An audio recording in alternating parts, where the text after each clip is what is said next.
Hey everyone, कैसे हैं आप सब। तो आज की इस वीडियो में मैं आप सभी बच्चों को क्लास 12 हिंदी कोर आप सभी बच्चों के एग्जाम में आने वाले इंपॉर्टेंट क्वेश्चन, चाहे वो सब्जेक्टिव से हो चाहे वो ऑब्जेक्टिव से हो, अगर आपका बेसिक कंसेप्ट अगर क्लियर है, यानी अगर आपको चैप्टर पढ़ा हुआ है, तो आपको सारा सवाल आप लोग बना सकते हैं। क्योंकि हिंदी में ऐसी कोई दिक्कत नहीं होती कि जो आप सॉल्व नहीं कर सकते, क्योंकि आप हिंदी में जितना हो सके अपने शब्दों को इस्तेमाल कर सकते हैं। तो जानेंगे आज की इस वीडियो में कि किस प्रकार के एमसीक्यू यहाँ से बन सकते हैं। आज की जो हमारा वीडियो होगा इसमें मैं आप सभी बच्चों को पूरा सब्जेक्टिव क्वेश्चन पढ़ाऊंगा। तो सब्जेक्टिव क्वेश्चन के साथ साथ आपको यहाँ ऑब्जेक्टिव भी क्लियर होगा, कहानी भी क्लियर हो जाएगा। तो चलिए वीडियो को शुरू करते हैं। वीडियो पसंद आए वीडियो को लाइक करें, चैनल पर नहीं हुआ है चैनल को सब्सक्राइब करें, साथ में बेल आइकन पर क्लिक करें, ताकि इसी प्रकार जब भी हमारा न्यू वीडियो आएगा आपको अपडेट मिल जाएगा। देखिए पहला सवाल, लाहौर अभी तक उनका वतन है और दिल्ली मेरा, यानी दिल्ली मतलब दिल्ली के बारे में बताया जा रहा है, दिल्ली मेरा या मेरा वतन ढाका है। ठीक है, यानी बांग्लादेश की राजधानी ढाका है। जैसे उद्धार किस सामाजिक यथार्थ का यहाँ पर संकेत कर रहे हैं, ये बताना है। तो इस तरह के उदाहरणों, पहले यहाँ उदाहरण मतलब उदाहरण होगा, इस प्रकार के उदाहरणों से इस सामाजिक यथार्थ को संकेत किया जा रहा है कि जो विस्थापन मतलब होता है डिस्प्लेसमेंट। आज वर्तमान में भारत से पाकिस्तान अलग हुआ, ठीक है, भारत से ही देखा जाए बांग्लादेश हमारा एक पार्ट था। लेकिन इस प्रकार का विस्थापन जो होता है तो सिर्फ सीमाएं ही नहीं बढ़ती, यहाँ जो लोग हैं लोगों के घर भी बढ़ जाते हैं। और यही जीवन का यहाँ दुख बताया जा रहा है कि यहाँ पर जो भी उदाहरण दिए हुए हैं ये सब इसी प्रकार संकेत कर रहा है कि विस्थापन मतलब एक जगह से दूसरे जगह जाना का। विस्थापन का जो दर्द होता है व्यक्ति को जीवन भर दुख साथ में रहता है। राजनीतिक कारण से बंटवारा हो जाने पर भी सीमा रेखाएं लोगों के मन को विभाजित नहीं कर सकती। आप भले ही कितना भी लाइंस खींच दें, ठीक है, कि ये बाउंड्री है, इस बाउंड्री का आप इस पार, लेकिन लोगों के मन में जो लोगों के प्रति संवेदना है या भाव है वो उसको आप विभाजित नहीं कर सके। जन्मभूमि का लगाव सदा रहेगा। अगर कोई भारतीय मूल की, अगर कोई पाकिस्तान में भी, उनका लगाव हमेशा भारतीय की तरफ रहेगा। विभाजन हुए काफी वर्ष होने पर भी लोगों का भारत पाक का जो विभाजन है अस्वाभाविक और कृत्रिम लगता है, मतलब आर्टिफिशियल लगता है कि भाई ऐसा कुछ है ही नहीं। ठीक है, ये बताया जा रहा है इस सवाल में।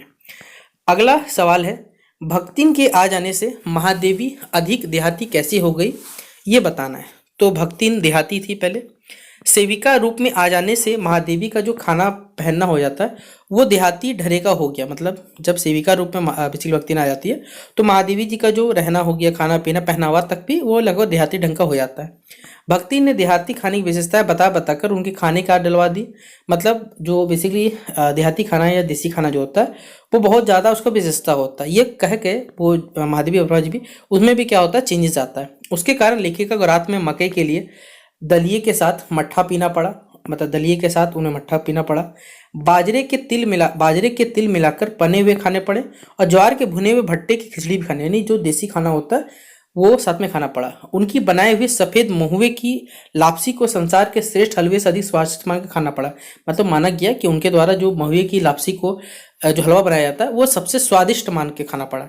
भक्ति ने लेखिका को जो देहाती भाषा भी होती है और देहाती की जो कहावतें भी होती है वो भी सिखा दी। इस प्रकार जो महादेवी अपना है वो संपूर्ण रूप से देहाती रूप में आ चुकी थी, क्योंकि उन्होंने उस कल्चर को अपना लिया था अपने जीवन में। ठीक है, अगला सवाल हमें था कि कविता के संदर्भ में बिना मुरझाए महकाने के क्या मायने होते हैं, यानी कविता में जो संदर्भ दिया गया बिना मुरझाए महकने के मायने क्या होते हैं बताने। तो फूलों की तरह कविता लिखी जाती है, मतलब कविता खिलती है, जैसे फूल खिलते हैं उसी तरह कविता क्या होती, खिलती है, परंतु कभी भी वो मुरझाती नहीं है, लेकिन सदा वो क्या रहती है, ताजी हमेशा बनी हुई रहती है। उसकी जो महक है, जैसे फूलों की महक एक कुछ समय तक वो बरकरार रहती है, लेकिन वो एक समय पर मुरझा जरूर जाते हैं, लेकिन ये जो कविता है वो कभी मुरझाती नहीं है। इसकी ताजगी हमेशा बनी हुई रहती है और इसकी जो महक है वो लगातार बरकरार रहती है।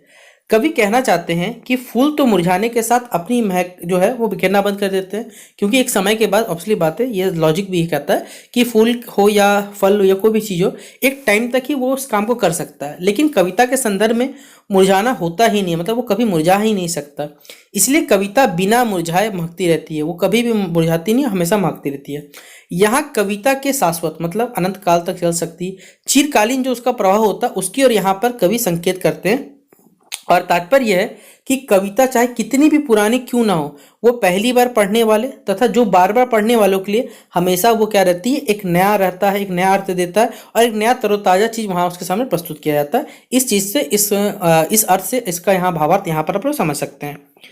अगला सवाल है, बिना मुरझाए महकना सब घर एक कर देने का ये जो पूरा पंक्ति है हमारे पास, इसका क्या आशय है ये आपको बताना है कि बिन मुरझाए महकना सब घर एक कर देने का आशय क्या करना है, आपको स्पष्ट करना है। तो सब घर एक कर देना अर्थात जिस प्रकार बच्चों के खेल में किसी भी प्रकार की सीमा का स्थान नहीं होता, बच्चे जब बेसिकली क्या करते खेलते हैं तो किसी प्रकार की सीमा का मतलब लिमिटेशन का वहाँ लिमिटेशन नहीं होता, उसी प्रकार कविता में देखिए कोई भी बंधन यहाँ नहीं होता कि उसको इस लिमिट में रखना चाहिए।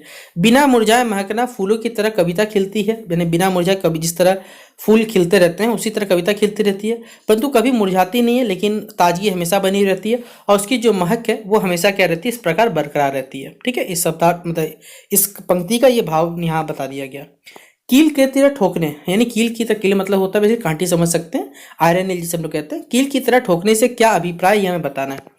कवि जब भाषा को अत्यधिक प्रभावशाली बनाने के फेर में अपनी बात से अपेक्षित प्रभाव नहीं उत्पन्न कर पाता तो बातों को प्रभावहीन बना देता है। देखिए क्या करता है यहाँ पर, जब हमारे कवि जी हैं जब वो अपनी भाषा को बेसिकली लोगों के सामने प्रभावशाली मतलब ज़्यादा इंपॉर्टेंस नहीं दे पाते तो क्या करते हैं, वो बातों को ही क्या करते हैं, उस बात को मतलब जो टॉपिक चल रहा है उसको प्रभावहीन मतलब यूजलेस कर देते हैं। जिस तरह कील की अगर चूड़ी मुड़ जाने पर उसे साधारण कील की तरह ठोक दिया जाता है, उसी प्रकार कवि ने भी अपनी बात किसी तरह भाषा में कह दी, उस अभिव्यक्ति में ना तो कसाव था ना ही ताकत, लेकिन वो प्रभाव क्या हो जाता है उत्पन्न कर सके। देखिए होता क्या है, जैसे कोई कील है, मान लीजिए कोई मुड़ गया है, कुछ हो गया, वो ठोक ठाक के किसी से पीट पाट के जैसे नॉर्मल कील ठोका जाता है उससे उसे काम चला लिया जाता है, उसी प्रकार कवि भी क्या करते हैं अपनी बात जो है मतलब किसी भी तरह भाषा में कह तो देते हैं, लेकिन अभिव्यक्ति में ये ना कसाव दिखता है ना ही ताकत दिखता है, लेकिन वो एक ताकत उत्पन्न कर सके, इस प्रकार की भावनाओं को बताते हैं।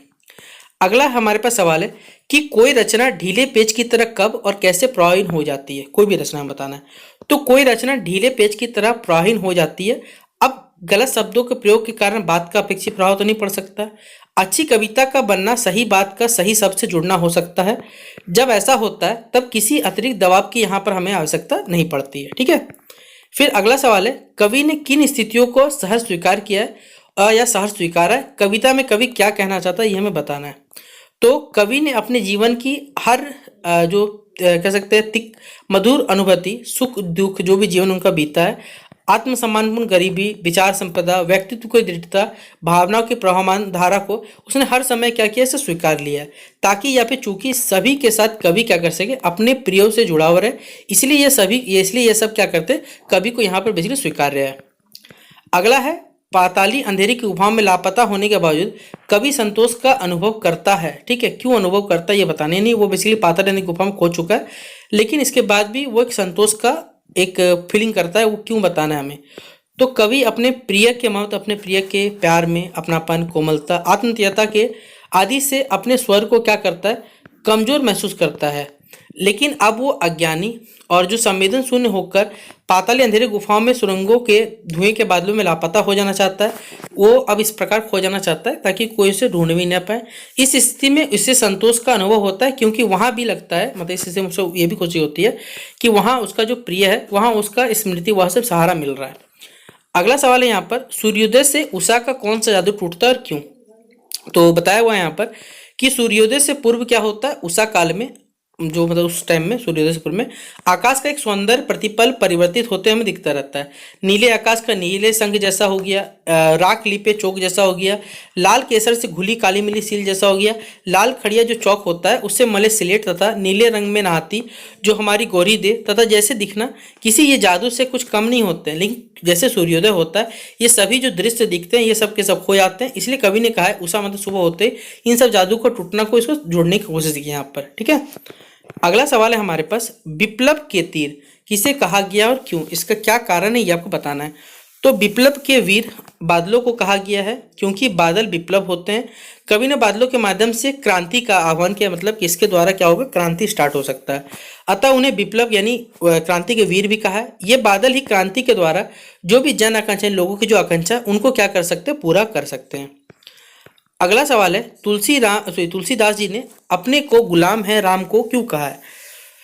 यहाँ पर गोस्वामी तुलसीदास प्रभु राम के प्रति क्या है, उनका जो हृदय वो सच्चे हृदय से वो श्री राम को क्या है समर्पित है। वो राम भक्त पहले हैं, कविता करना उनकी भक्ति का क्या प्रकट करना, वो राम भक्त पहले रखते होते हैं, उसके बाद उनका जो कविता लिखने का तरीका या कविता बोलने का तरीका मान के चले वो उनकी भक्ति को प्रकट करने का एक जरिया होता है।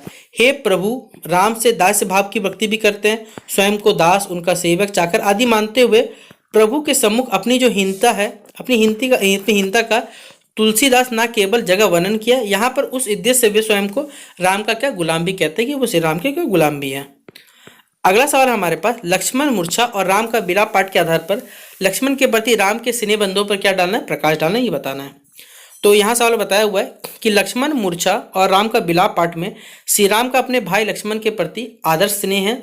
वे लक्ष्मण के मूर्छित हो जाने के बाद व्याकुल एवं कह सकते प्रेम भाव दृष्टिगत दिखता है। श्री राम का लक्ष्मण के प्रति जो अटूट सा प्यार रहता है वो उमड़ पड़ता है। जैसे लक्ष्मण मूर्छित हो जाते हैं तो वो श्री राम जी क्या कहते हैं, हनुमान जी को संजीवनी बूटी लाने के लिए भेज देते हैं। लेकिन जब हनुमान जी को लेट होता आने में विलम्ब होता है तो राम जी की अधीरता यहाँ देखी जाती है। इस प्रसंग में बताया हुआ है कि प्राति प्रेम को संसार के अन्य सभी श्रेष्ठों से यहाँ श्रेष्ठ दिखाया।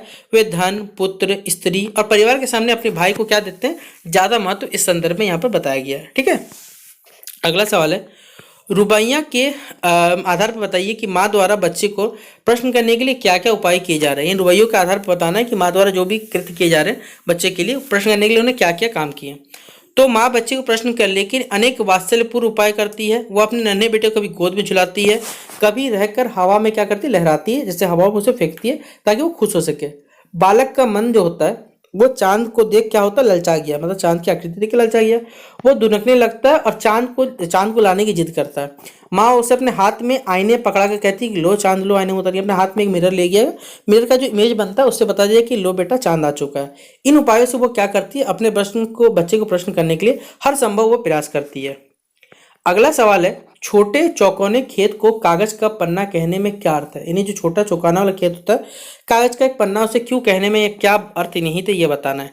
तो यहाँ बताया हुआ है कि कवि जो है हमारे पास, कवि कविता लिखने के लिए जो भी प्रयुक्त कागज के पन्नों को छोटा क्यों कहता है, वह कवि जो है कर्म और किसी कर्म को समानता दिखला रहा है। यानी जो कवि कर्म और किसी कर्म में समानता उसको दिखला रहा है। खेत में जैसे खाद बीज जो होते हैं वो आज डाले जाते हैं, उसी तरह कभी भी अपने कविता में क्या करता है, भाव और कल्पना को कागज पर उतारता है। उसमें शब्दारूपी जो अंकुर फूट उठते हैं जैसे कोई फल लगाने में, उसी प्रकार बिंब अलकाप रूपी पत्र पुष्प जो होते हैं वो आते हैं और रस रूपी फल की क्या करते हैं, कटाई यहाँ पर कवि करता है। इसलिए उसने इसकी समानता के बारे में यहाँ बात की है। देखिए अगला सवाल है, भक्तिन अपना वास्तविक नाम लोगों से क्यों छिपाती है।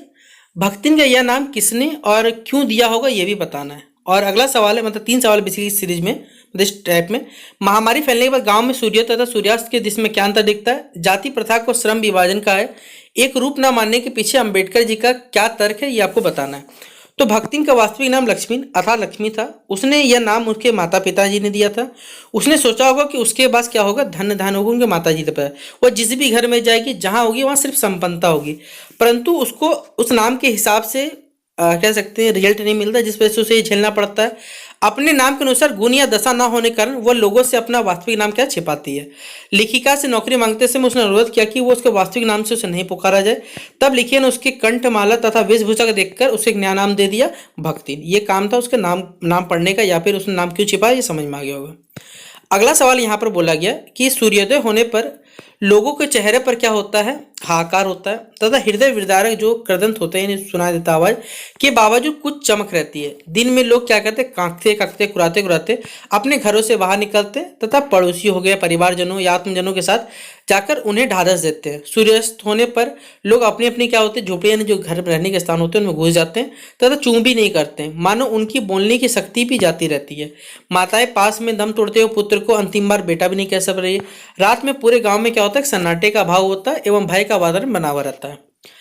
अगला क्वेश्चन हमारे पास का आंसर है कि अंबेडकर जी का तर्क दिया गया था कि जाति प्रथा को श्रम विभाजन का एक रूप मानना है जो रहेगा वो एक अनुचित है। यानी श्रम विभाजन को, जाति प्रथा को, जो जाति के आधार पर जो सिस्टम चलता है उसको श्रम विभाजन एक अनुचित बात बोला गया है, क्योंकि ऐसा विभाजन जो है वो अस्वाभाविक और मनुष्य की रुचि पर आधारित नहीं है। ये जो विभाजन है वो अस्वाभाविक है और मनुष्य की रुचि पर आधारित नहीं है। इसमें व्यक्ति की क्षमता का विचार किए बिना आप उससे किस प्रकार वंशानुगत जो पेशे होते हैं, प्रोफेशन जो होते हैं उनमें बांध दिया जाता है और उसके लिए अनुपयुक्त एवं अपर्याप्त भी हो सकता है। फलस्वरूप क्या होता है, गरीबी एवं बेरोजगारी की समस्या भी यहाँ पर आ जाती है। तो इस प्रकार आज का ये हमारा वीडियो कंप्लीट होता है, वीडियो नंबर 2। बाकी बचे हुए वीडियो जो रहेंगे वो आपको चैनल पर अपलोड कर दिए जाएंगे, इसलिए जितना हो सके आपको जो भी टॉपिक पढ़ना रहेगा हमारे चैनल पर पढ़ाया हुआ जाके देखिए, एग्जाम की मस्त तैयारी करिए।